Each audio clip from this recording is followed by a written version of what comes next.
Young people are looking for a deeper conversation than just red meat talking points. That should be very obvious. They want to know why you believe what you believe, and I think too many conservatives have gotten too comfortable just spewing the talking points. Limited government and constitutionalism.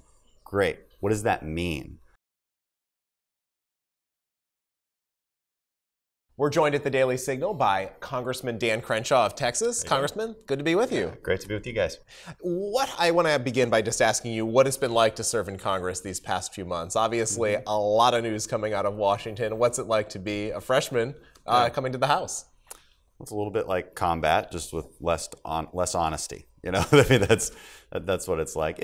I didn't come into this naive. I didn't come into this with any idealistic expectations. I know how Congress is supposed to work, and it's supposed to be somewhat dysfunctional. It's not supposed to be easy to get representatives from 50 different states to come together and agree on really substantive issues. It never has been easy, but it is divisive. There's a lot of games being played, a lot of virtue signaling happening that I think is unfortunate and just really gets in the way of, you know, it's fine if we don't agree and we don't get things done, but let's at least have a real debate about those things. And that's what's lacking, unfortunately.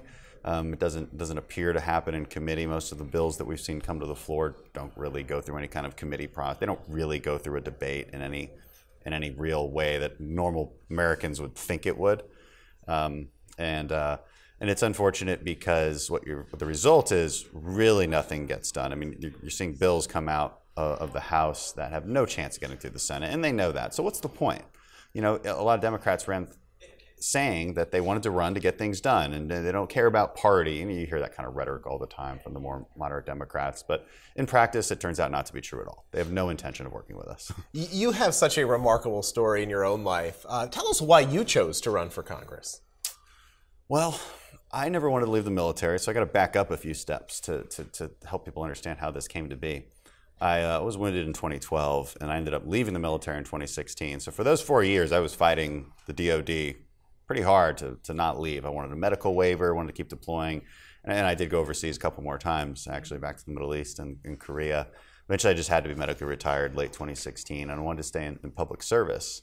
And I went to the Harvard Kennedy School. I did my master's there with an eye, so to speak, on some kind of public service, probably national security related. And I almost went that direction. And then Congressman Ted Poe, announced retirement in my district, and we just decided overnight to go for it. Because in the end, it's about impact. How many different policies can you impact? You can go into the policy world per se, but you're very narrowly focused on something if you're doing that. And a lot of people, that's what they want to do. I cared about a lot of different issues, and I want to make an impact on all those issues. And in order to make that impact, you need to be in public office. You need to be an elected official. So we went for it, and we knew why we were running. I was running because I wanted to give conservatives a future, because I worry about that quite a bit, especially with our generation. And that was the message we told people, and it worked. Let's talk about some of those issues that you want to have an impact on. You know, obviously being from Texas, immigration is a big issue. I know you've talked about spending, healthcare. Mm-hmm. What are some of the top, if you could pick like 3 of the top issues that you're really focused on in Congress, what are your priorities? My priorities campaigning have remained the same. It's flooding issues in Houston. So these are not national issues necessarily, but this is a very big issue for Houston. What does that translate into in a more national conversation? It's infrastructure. It's maybe the way we do disaster relief funding. So these are not really partisan issues, luckily. At least there's one thing that the Democrats and Republicans generally agree on is we want to streamline that system and build out our infrastructure to be better prepared for natural disasters. And there's some very specific things in Houston that we need to do. So that's a big focus. Border security is a huge focus. That was something we ran on, of course. You know, Rio Grande Valley in Texas is the #1 crossing area for illegal immigrants right now. And it's only getting worse. I mean, on the southern border, we're seeing about 3,000 illegal crossings a day. Those are just the apprehensions, by the way, and Border Patrol generally estimates that they maybe catch 1 in 3. So you can triple that number. I mean, this is crisis level numbers. We can't possibly sustain this. This is fundamentally about whether it's fair to cut in front of the line, you know, and I think that's how conservatives need to make this argument. I think we've been making the argument in a very poor way for the last couple of years, and I think that's why we've effectively lost this debate, unfortunately. And our argument needs to be this. This is unsustainable. We can't afford it. We can't absorb this many people at one time. We can't afford it in our school systems or our hospitals or our court and law enforcement costs. And it's not fair. It's not moral to legal immigrants. We should want to have legal immigrants. And if we want to have a conversation about even raising quotas for legal immigration, let's have that debate. That's a fair debate to have. It usually is. And there's a lot of good arguments to suggest we need better skilled workers coming into this country in the medium skill and high skill ranges. But instead of having those debates, we have Democrats simply want to, and at this point, cynically, I have to suggest that they simply want people coming across, because every argument they give me only leads to that conclusion. I didn't always believe that, but after seeing this debate play out, I unfortunately do. So we've got to get a handle on our immigration system, and that includes physical infrastructure. It includes reforming our asylum process and how we go through that. That would have an immediate effect. We need to implement that as soon as possible. Aside from those two issues, I'm on budget committee, so I'm concerned greatly about the debt and what causes that debt. The debates that happen in Congress right now are it would surprise most people here and all of your viewers, but we actually debate what causes the debt. So Democrats think it's tax cuts, we think it's spending. And I think we have all the numbers on our side to suggest that it's mandatory spending that truly drives the debt, and that's healthcare costs and Social Security and whatnot, because that's 70% of our spending. They think that history began 2 years ago and that the tax cuts created a giant debt, which is just fundamentally false on a mathematical level and a conceptual level. But that's the debate we have. So that's what we're fighting out. Well, thank you for fighting on those issues. I want to go back to immigration for a moment, because you told a story recently on Sebastian Gorka's radio program about an 18-year-old woman who came to you. And I was hoping that you could share that experience with our listeners, because it profoundly impacted me in terms of the way I think about it. And I'm not sure that people necessarily recognize the scope of the problem. Can you share? So I want to, before I tell that story, let's give everybody the framework of how to understand that story. And it is this. Our immigration system incentivizes you to bring a child across. If you don't bring a child across, if you're a single adult, there's a good chance we can quickly adjudicate you and deport you. Our system works okay for single adults. It doesn't work okay when you have a child with you. Our system breaks down at that point. That's where catch and release happens. This truth catches on eventually, and everybody realizes that they should bring children across. Okay, what if you don't have an actual child? Well, then they find a child. Okay, so now it results in child trafficking, and Border Patrol will see the same kids recycled with different adults on the border all the time. And again, it goes back to also, it's fundamentally immoral and unfair to be able to use this loophole to cut in front of the line.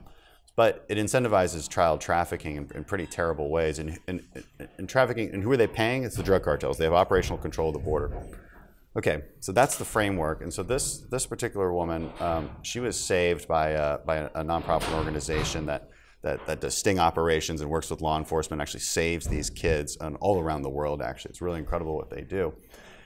And they brought her in to tell her story. And she was 18, but she was brought to the United States when she was 13. She was told by these traffickers that they would give her a better life, make her a princess in the United States. She didn't have a great home life in Mexico. And they get her across on their third try, because the first two times they were turned back. Third time, as she talks about it, they could just walk across. And again, it's like a wall seems so simplistic and so medieval, as the Democrats like to say, but it does work. If there's a wall there, you won't just walk across. And maybe you'll go where there's no wall, but you'll get caught by Border Patrol, and they can at least distinguish, because they have methods of doing this. Okay, are you really a parent or are you not? And they will separate them if they believe that they're being trafficked. But when there's nothing there, traffickers can just walk these children across, and then they send her to New York. And for 5 years, she was basically raped every single day as a slave. And it's this. And eventually, she was able to devise a plan to escape and put those traffickers in jail. And I think that court or that case is ongoing. But it's just heartbreaking to hear that. And what the people of good intentions don't want to believe is that our system incentivizes it, and that their good intentions directly incentivize this terrible, terrible behavior. and it's the saddest story you can imagine. It is a tragic story. I thank you for sharing it with us, though, so we can better understand the consequences of what's going on. You spoke earlier about the importance of the future of conservatism, and you yourself have been able to serve as an inspiration, I think, for a lot of young people. I mean, you have prolific social media accounts, and your message spreads virally in many different ways. What is it about that you think has caught on, particularly with younger people? Young people are looking for a deeper conversation than just red meat talking points. That should be very obvious. They want to know why you believe what you believe, and I think too many conservatives have gotten too comfortable just spewing the talking points. Limited government and constitutionalism, great. What does that mean? Where did it come from? Young people are hungry to hear that, and so I like to talk about kind of the cultural narratives that lead to the constitutional principles that we had, and young people are willing to hear that. They want to feel like they're informed. They want to feel like they're getting a little bit more of information than the usual talking points. They want to be independent minded. Okay, and they'll say this often, right? And most people still identify as independents, and they have their mantras of fiscally conservative, socially liberal. That's what they're comfortable in right now. And so, which gives us an opening, it gives us an opening to talk to them, and we just have to do it, and we have to do it in their language also. So there is a generational gap, I think, and I'm trying to close that gap, and so it's easy for me to talk to people in their 20s because I'm close to their age. I grew up with them, so.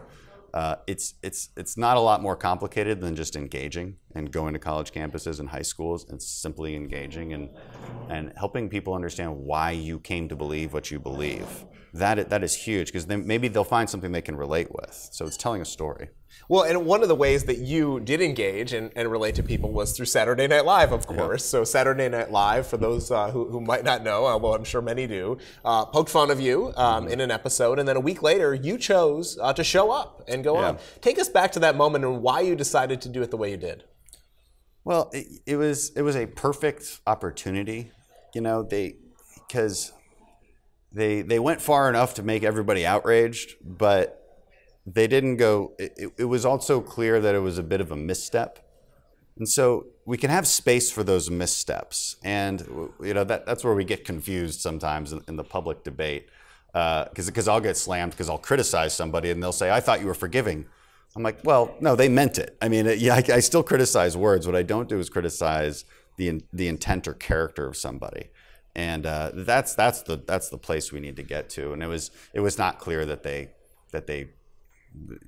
truly wanted to attack my character. I mean, you could argue they did, but they just call us gross people and then list us. But was I really offended by it? Was the question. Is it even possible for me to be offended? I mean, you should hear the kind of jokes that we tell in the SEAL teams. It's not. These go far beyond any normal sense of humor. We have very thick skin, and so I just wanted to take that moment to say we don't always have to be offended. We can say it was wrong. We can say, you shouldn't have said that. It wasn't even funny. But I don't have to be outraged. I don't have to be a victim. And that was the place I was trying to get to, and it just ended up being a lot of fun. And it gets to another way to reach people, and this is the more shallow. So I gave you the deeper answer before, and then the more shallow answer is just be fun and cool. Yeah, that's it.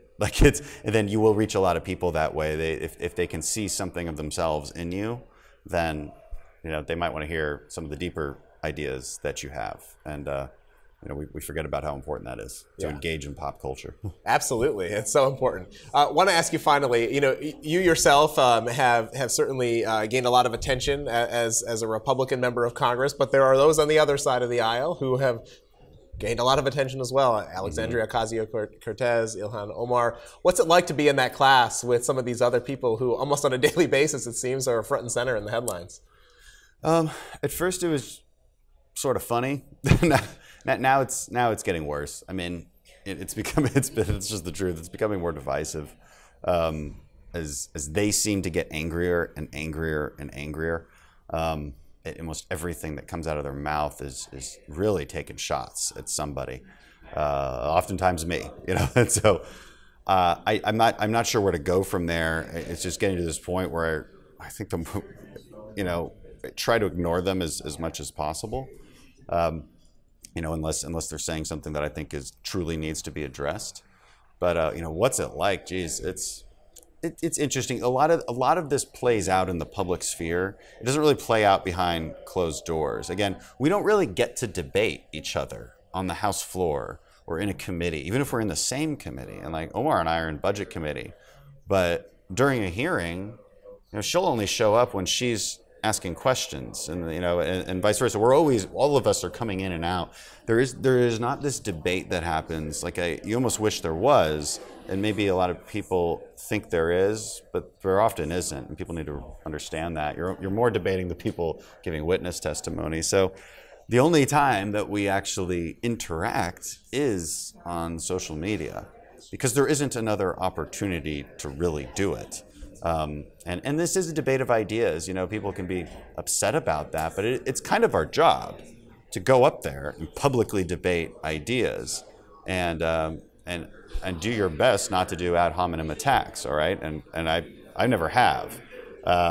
We get ad hominem attacks all the time, but it is because what's the single line if they disagree with you? You're a racist, bigot, homophobe, right? So. And that's the wrong way to debate, and I think that undermines their argument in the long run. And we just have to keep debating ideas, telling people why we have the right ideas, and stand strong on that. Well, thank you for keeping the focus on ideas. Thanks for also sharing the insider's perspective as a new member of Congress. We appreciate you being with the Daily Signal. Thank you. Great to be with you. Congressman Dan Crenshaw, everyone. Thank you very much.